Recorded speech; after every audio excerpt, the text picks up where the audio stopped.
Yes, the LS swap is a great swap, even the Hemis or 5.2 Magnum V8s, but we're going to specialize and talk about the LS swap in general.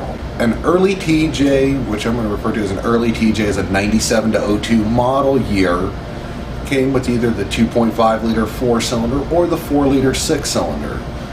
Although they are great trail rigs with the factory equipped engine, street performance and economy is not their strong suit. They do not get very good fuel mileage for the performance you get on the street. The LS-based swap will lend better fuel mileage with at least 100 horsepower increase, along with more reliability and better street performance. We were out in the shop yesterday. We had the Advanced Adapters TJ Wrangler up on the hoist, and I did some shooting of motor mounts and so on. Steve also emphasized when we walked through the products how motor mounts in particular are indexed so that you can install your engine and transmission and not misalign any of those pieces, which creates absolute havoc with the firewall, with the fitment as far as drive lines are concerned, with the alignment of shifters and so on. But I'm going to let Steve talk to these issues and tell us the mechanics of a TJ Wrangler getting an LS gen engine swap. We're going to start off with the truck engines is our engine of choice. Exhaust manifolds clear, which are required for emissions reasons, and some of the other things that we're going to run into that needs to be done with an LS-based swap. Body lift's going to be required by 1 inch. Suspension lift is going to have to be covered. We did cover that when we were underneath the vehicle, the reasons why these have to happen. Other things we'll have to touch on is the rest of the drivetrain of the Jeep Wrangler. Depending on model year, the Dana 35 rear axle is not going to lend itself very well to 300 horsepower and a 35-inch tall tire. It's going to be very short-lived, even if you're just driving it on the street. So some of the other weak links of the Jeep will need to be addressed also with those issues. Getting back to the mechanics that we talked of, you will take the stock motor mounts in this application and merely cut them off the frame per our instructions, and we use an alignment tab hole that's in the frames on all TJ series or LJ series of Jeeps that were used in the factory for building the frames as an alignment tab as a guide point to put in our motor mounts. We try to make it so you do not have a mistake. You have confidence when you install our motor mounts, the engine is going to be in the ideal location for that engine in that chassis. Talking about the actual installation, the powertrain choice, what are we using for transmissions behind this LS engine, and how are you adapting that to the transfer case? And lastly, what are the transfer case options? We can adapt back to the stock transmissions in most cases. We're not going to retain an AX5 5-speed that Jeep did not trust with a 6-cylinder engine behind a 300 horse V8. The AX15 New Venture 3550 is a great transmission to retain for the guys that need a stick shift daily driver. It's a great option. With that, hurdles, drive shaft modifications, drivetrain needs to go forward, which was covered when we were underneath the vehicle, and the reasons why you have to do drive shaft modifications and move the transfer case in that application. Some engines, like a 5.3 liter GM based engine, was only offered from the factory with an automatic transmission. Depending on your local smog laws, they may require you to use the matching automatic transmission because that engine was never produced with a manual transmission option. For instance, a 6-liter Chevy truck motor or the 4.8 liter LS-based truck engine was offered with a manual transmission, which would then allow factory manual transmission programming in the engine PCM and be legal anywhere in the United States. So, in your particular application, which transmission is behind that LS engine? Our test mule TJ has a 2001 Silverado 5.3 liter engine with the matching 4L60E, so it could be smog legal. The Jeep was originally prototyped with the smaller 4.8 liter V8 and a New Venture 3550 5-speed. Great combination, but the particular VIN of the engine we had would not allow us to go to a manual transmission and be legal in California, which is why we chose to pick up a donor 5.3 from a totaled Silverado with the matching transmission, then install it, get all the factory small components working, and allows us a 50-state carb legal engine swap. Now, in this case, of course, all of the adapters involved in mating the 4L60E transmission to the transfer case are from Advance Adapters. What do those parts consist of, and what transfer case did you ultimately end up using? In our particular case, we manufacture the Atlas transfer case, but it was prototyped with the original 231 transfer case that the vehicle came with. The adapters are very similar whether we do an Atlas transfer case or the factory Jeep lineup of transfer cases, due to the fact that the Atlases are custom built to order per application. So it saves you money in adapters when we build the Atlas to match the transmission you currently have. Four-wheel drive transmission from the Silverado has Advanced adapters in between it and the Atlas transfer case.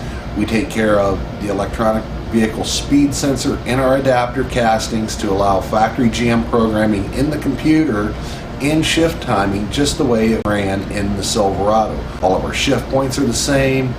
Everything functions just like you were driving a 2001 Silverado. From what you're sharing, it sounds to me like there might be a need to research the engine and transmission as a unit for smog legality before you start the project. Very important to do your homework. LS-based engines can become very expensive with missing parts, missing accessories, wiring harnesses, the matching PCM that matched that particular engine. We like to state we want to see a matching engine, transmission, and the PCM. The harnesses are great to have. The aftermarket has us covered in making very clean aftermarket harnesses for putting this together. But the factory tuned to the engine, matching the transmission for shift points is important. Same year engine, same year transmission, and the matching PCM will lend the initial startup and running of this vehicle a lot better than mismatched. I have a transmission from this vehicle, a computer from this, and an engine from something else. We know that if you choose to pull one from a salvage application, it's going to run just like it did in the vehicle when that vehicle was taken out of service. On that note, a lot of people are intimidated by the idea of dealing with the wiring. You're mentioning PCMs, we've got ECMs, PCMs, wiring harnesses that have to make all of the sensors function with that engine in order to pass a smog.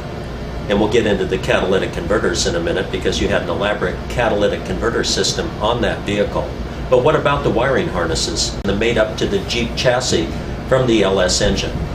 Our particular Jeep was originally prototyped in 2003 and has its final drivetrain installed in 2006 because we did not have the support in the aftermarket that we have here in 2013. Our Jeep actually runs two computers. We have the factory GM computer with an aftermarket standalone harnesses. There's many reputable companies out there that make these harnesses. They're very familiar with our conversions and know what questions to ask you, and we will also tell you what you need to tell your company that's making your harness or doing your programming for your PCM what's needed. We chose to retain the factory Jeep computer due to the coaxial cable that runs the factory instrument cluster. We have all of the factory instrument cluster working, the voltmeter, the speedometer, the oil pressure gauge, water temperature sensor. It all appears to be factory in that Jeep. Making tachometers work, there's a few different ways. It can be done by either a signal converter, you can have the tachometer replaced in the instrument cluster, you can go merely aftermarket tachometer. But all these features do work and looks like a very OEM style setup when you get in the Jeep and turn the key. A V8 comes to life and you wouldn't know that it wasn't installed that way when it left the factory from sitting in the driver's seat. That brings up the question, is anybody making a plug-and-play harness for the LS engines to enable an easier swap of that engine into this chassis? There's some companies working on a little better. We have an issue with Chrysler computers speaking a different language than GM computers, which makes a true interface harness difficult to build. And among the series of Jeeps, we had CAN bus introduced in 2002 to 2003 over the earlier non-CAN bus systems. We have more electronic interface on the newer Jeeps, which makes a lot of different harnesses depending on whether it was a 6-cylinder or a manual transmission. Difficult for the aftermarket to nail down one particular segment. The standalone harness way we have found is the most efficient way, although it does take some time on your end to clean out the original harness of the Jeep and retain the factory PCM, but it's very reliable. We are year number 7 with ours that we've never touched a piece of the harness after it was originally finished and installed. To wrap up the TJ Wrangler, we'll ask Steve the question about catalytic converters. Catalytic converters are considered part of the chassis and therefore a requirement, but it goes beyond that. When you are using an LS or other engine, California apparently sees the catalytic converters as being part of that engine package. Steve? Yes, this goes back to what we were discussing before. Buying a complete engine as a takeout will save you a tremendous amount of money. A salvage yard is not allowed to sell you a used catalytic converter setup, but you can buy a complete vehicle and take them from the vehicle. For instance, our Jeep, we did not acquire the catalytic converter. It cost us over $900 to go to GM because the smog referee required factory catalytic converters. You're not allowed to run aftermarket. They have to be original equipment GM. Our particular engine came with 4 catalytic converters on it. In a full-size truck, there was plenty of room for all of this. It took some creative exhaust routing and fitment issues to get all of this in. We were required to use factory exhaust manifolds and the factory Y-pipe and catalytic converters that we had to modify to fit inside the chassis of the Jeep. It takes time and some patience, but general rules of thumb, the catalytic converters have to be the same distance from the manifolds as what they were when they were in the original vehicle, and the original catalytic converters locations, pre-CAT O2 sensors and post-CAT O2 sensors. On that note, you can see in the under chassis filming that we did how many converters are involved and the hookup of the converters.